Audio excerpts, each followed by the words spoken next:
Selamat datang di Psikologi Untuk Kamu, tempatmu pulang, tenang, dan berkembang. Buat kamu yang baru pertama kali datang ke channel ini, aku Denny Sulistianto, founder dari Psikologi Untuk Kamu. Sekarang berada di segmen Bersih-Bersih Mental spesial Ramadan.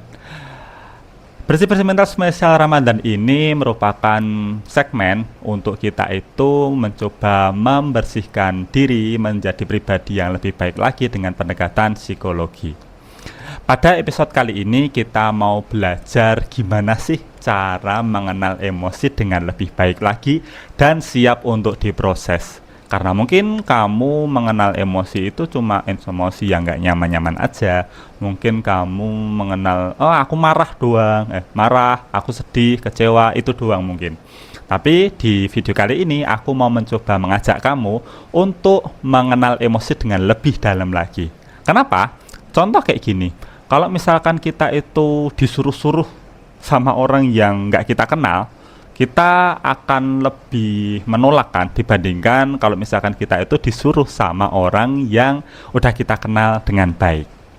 Nah, ada baiknya kita untuk mengenal emosi kita sebelum memproses emosi itu supaya lebih mudah untuk diproses. So, aku ingin ngajak kamu coba untuk praktek ya. Kalau misalkan kamu suka nulis, boleh siapkan satu lembar kertas. Kalau misalkan kamu lebih suka ngetik, boleh deh siapkan HP kamu dan kita latihan bareng untuk mengenal emosi yang kita rasakan. Oke, step pertama untuk kita itu mengenal emosi kita perlu tahu yang namanya framework 5W+1H. Kamu pasti tahu kan apa itu 5W+1H? Dulu biasa digunakan untuk membuat laporan berita gitu ketika sekolah kita dulu mungkin. Nah, itu kita bisa gunakan untuk mengenal emosi kita dengan lebih baik lagi. Kita mulai ya dari yang pertama, itu adalah what. Emosi apa yang kita rasakan? Emosi itu ada banyak banget. Kalau misalkan kamu coba nanti search deh di Google gitu, lingkaran emosi atau jenis-jenis emosi, nanti di gambar ada banyak banget. Aku juga udah nulis nih ebook Kamus Emosi dan Perasaan Orang yang bisa kita rasakan gitu. Kalau kamu mau membacanya, boleh tuh cek di kolom deskripsi. Aku udah pernah nulis dan di sana nggak cuma jenis-jenisnya, tapi juga karakteristiknya, kemudian gimana sih cara mengatasinya gitu. Setiap detail-detail emosi. Oke, itu ya, emosi apa yang dirasakan. Kemudian yang kedua adalah who. Kepada siapa sih emosi ini ditujukan? Karena aku yakin dan percaya setiap emosi itu ditujukan kepada subjek atau objek tertentu, situasi tertentu, atau keadaan tertentu. Mungkin aja sama orang terdekat, mungkin sama orang yang pernah diketemui gitu. Kemudian bisa juga kepada situasi tertentu atau kelompok-kelompok tertentu atau keadaan tertentu. Kalau misalkan kamu mungkin nggak menemukan nih, kayaknya aku tuh merasakan emosi nggak nyaman ini, tapi kepada siapa ya? Barangkali nih emosinya bisa juga loh tertujukan kepada diri sendiri. Karena kita bisa loh marah ke diri sendiri, kecewa ke diri sendiri, dan seterusnya. Itu bisa. So, coba tentukan, kenali emosi itu ditujukan kepada siapa. Kemudian, W yang ketiga adalah when. Sejak kapan sih emosi ini ada? Nah, coba dikenali. Atau kapan aku merasakan emosi ini? Dan ini lebih kepada mengenali ya seberapa lama emosi ini ada. Karena semakin lama emosi itu ada, semakin lama itu kita tahan, itu rasanya akan semakin berat.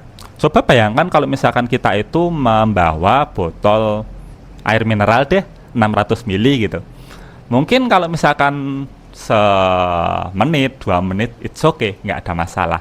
Tapi bayangkan kalau misalkan kita tuh membawa itu 1 jam, 2 jam, seharian, seminggu, 2 minggu, 1 bulan, atau bahkan bertahun-tahun tidak pernah diletakkan, kira-kira gimana? Rasanya akan capek dan berat kan? Maka coba dikenali deh seberapa lama emosi itu ada. Kemudian why. W yang keempat adalah why.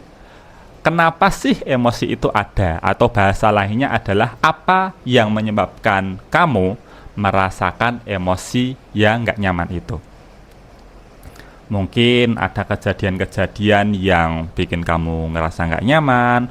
Mungkin ada sesuatu kata-kata yang diucapkan dan bikin kamu nggak nyaman, dan seterusnya. Itu why. Kemudian W yang berikutnya adalah where. Di tubuh kita itu ada stasiun-stasiun emosi yang dominan ketika kita merasakan emosi tertentu. Nah, coba tuh dirasakan ketika kita tuh merasakan emosi nggak nyaman ataupun emosi nyaman, itu di tubuh di bagian mana sih yang dirasa dominan merasakan sensasi emosi itu? Mungkinkah di kepala, mungkin di leher, mungkin di dada, mungkin di pundak, atau di tempat-tempat lainnya. Coba dikenali, karena ini akan membuat kita juga lebih mengenal dan nanti lebih mudah untuk memproses emosinya. Dan yang terakhir adalah H. How-nya adalah how much, seberapa sih intensitas emosinya dari 1 sampai 10 itu ada di angka berapa. Kalau 1 itu sangat ringan, kalau 10 itu sangat berat. Kalau lebih dari 10 gimana? Berarti udah meledak-ledak, udah nggak bisa dikontrol lagi. So jangan sampai ya lebih dari 10. Coba diukur deh secara subjektif. Ya nggak apa-apa subjektif, karena kamu juga sendiri kan yang merasakan. Nah, coba ya beneran dipraktekkan untuk mengenali emosi ini. Dan nanti goalnya adalah ketika kita memproses emosi, kita tuh fokus di proses penurunan level emosinya. Jadi misalkan tadi ada di angka 8. Oh, udah cukup berat kan? Di atas 7 itu udah cukup berat. Oke, setelah melakukan proses diproses emosinya, melakukan self healing, bersih-bersih mental gitu. Kemudian, oh setelah itu merasakan ada penurunan nih, ada di angka 6. Oke, udah mulai ada penurunan nih, walaupun belum terlalu signifikan. It's okay, yang penting udah ada penurunan. Berarti tekniknya works, tinggal nanti diulang lagi, kemudian nanti harapannya bisa menurun dan bisa terproses semuanya. Oke, gitu dulu untuk video kali ini. Next mau bahas apa lagi, boleh tulis di kolom komentar. Aku Denny dari Psikologi Untuk Kamu. Cheers and see you tomorrow.